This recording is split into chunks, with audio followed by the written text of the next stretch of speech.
I was born at the end of the Second World War, a war that devastated most of Germany, including my city of Pforzeim, and completely erased my family's factory buildings.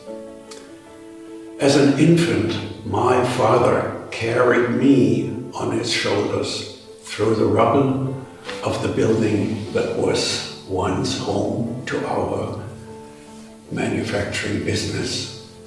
My father and grandfather, together with other family members and several loyal employees who had survived the bombardment of 1945 and the war itself, took shovels with their bare hands and cleaned up the rubble.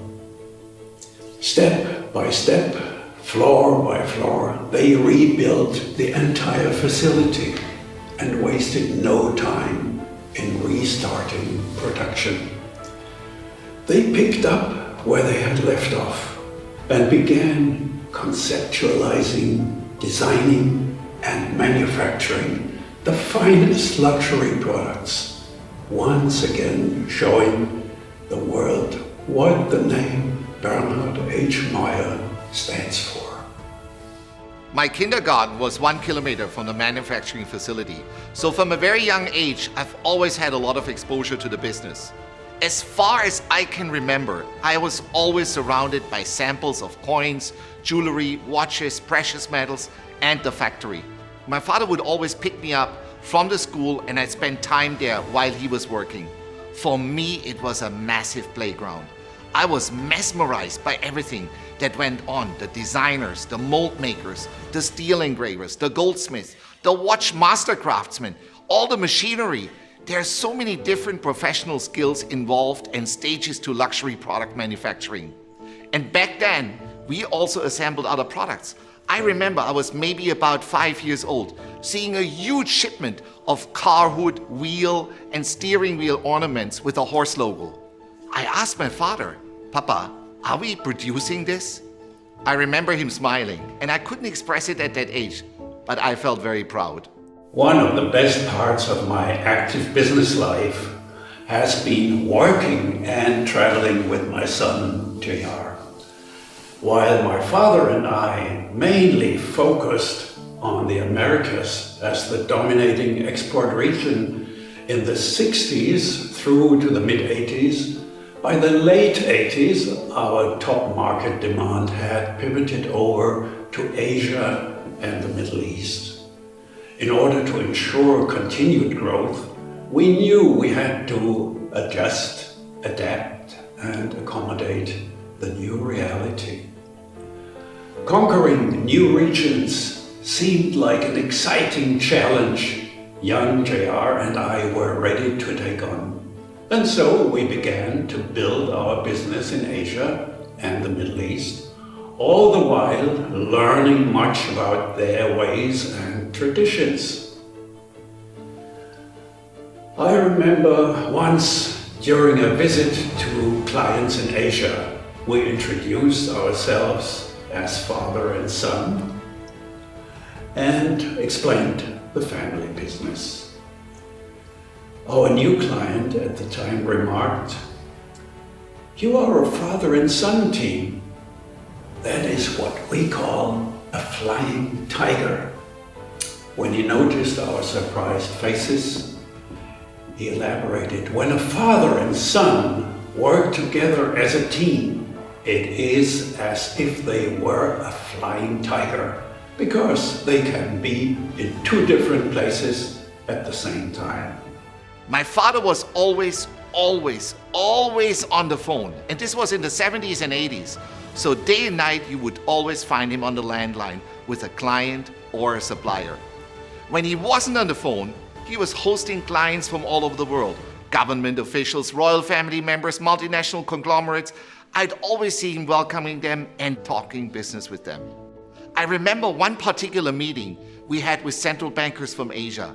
It was for a very important commemorative coin for the father of the nation. Now, when a government official requests for a coin to be minted and commissions you to do it, there's a mountain of requests to commit to. in terms of design, detail, some painful constraints in delivery time, price, and other complexities of the project itself. My father always handled it so beautifully. So seeing him in action during that meeting, the way he dealt with any and every challenge that came along, calm, focused, and always smiling. That was one of the many times where I remember being completely in awe with him. As a young man, I looked at him and I thought, I have big shoes to fill. A family business really is a 24/7 job. Whenever I take a moment to think about it, everything about it fascinates me still to this day. From around the age of 10, 15, the family business became an even more regular thing for me. At 18, I started helping out with international VIP customers. Up till that point, my involvement had been informal, and my new university life gave me more flexibility in allocating my time. I had a lot of exposure and I was often present, but there were no expectations from my father's side nor mine. When I was 22 years old, that's when everything changed. I was studying for an MBA. I was doing okay, but I had no sense of urgency, no burning desire, and no compelling reason. One day, my dad called me and said, "Fly to Asia tomorrow. Represent me in this big project. Talk to the customers and close that deal." I said yes, and my initial motivation was just go on a trip and skip uni for a week. But while I was on that trip, it's hard to describe, but I suddenly found myself completely in love with what the business was about. The factory was always a big part of my childhood, and it was just so normal to me that I took it for granted. On that trip, I suddenly became a man on a mission. I finished my studies as quickly as I could because I couldn't get enough of the working life. Right after finishing university, I was just always on the road. He was always a doer. JR has always had a respect for craftsmanship, the miracle of creating perfect products. As a boy, he never wasted any time being idle. As soon as his school holidays started, he would insist to join me at the factory.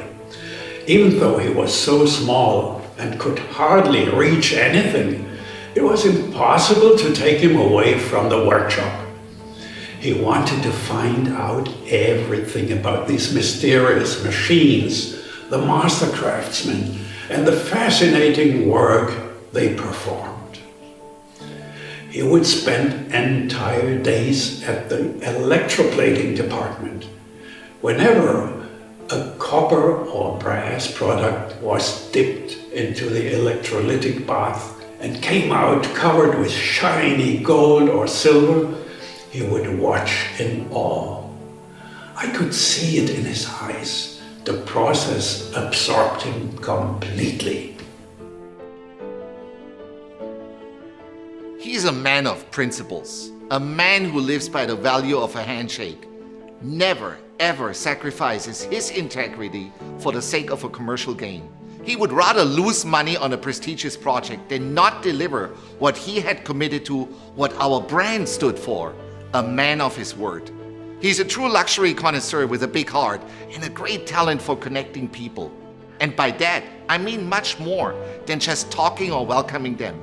To make sure everything aligns from the design stage to when the customers finally receive the watch or the jewelry in their hands. That's an enormous undertaking. The designers, the plaster mold makers, the steel engravers, all of them are strong, talented people, but also sensitive, artistic souls and minds.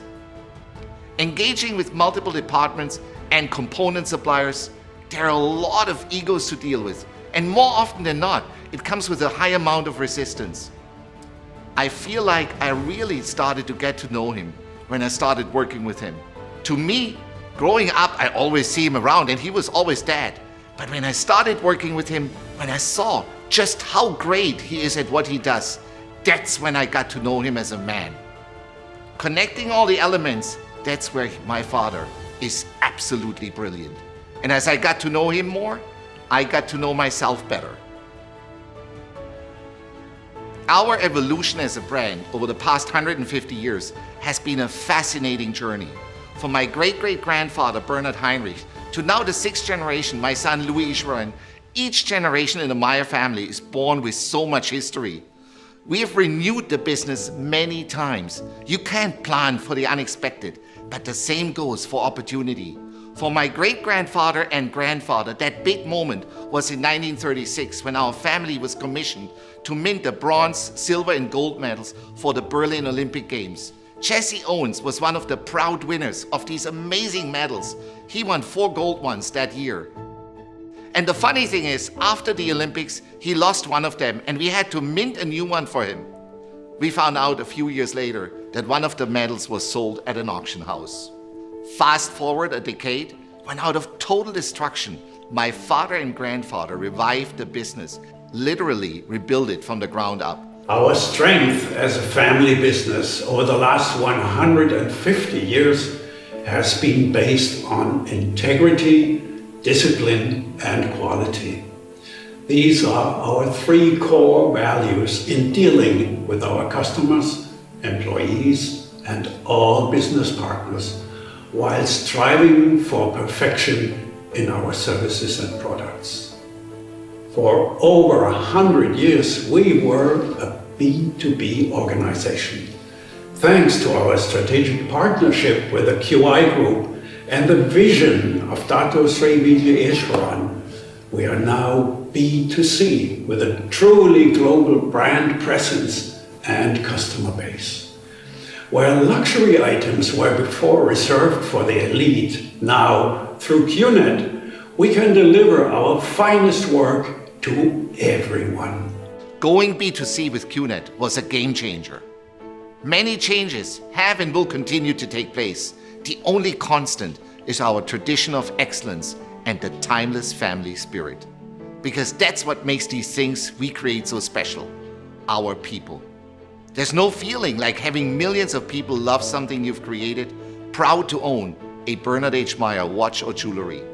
We're constantly evolving, and that's what makes it exciting, to be reborn, time and time again. Now, with the dawn of a new age, my vision comprises reaching new shores, employing new ways of communication, new ways of serving the needs of mankind, and creating the finest products and services while always honoring our tradition of excellence.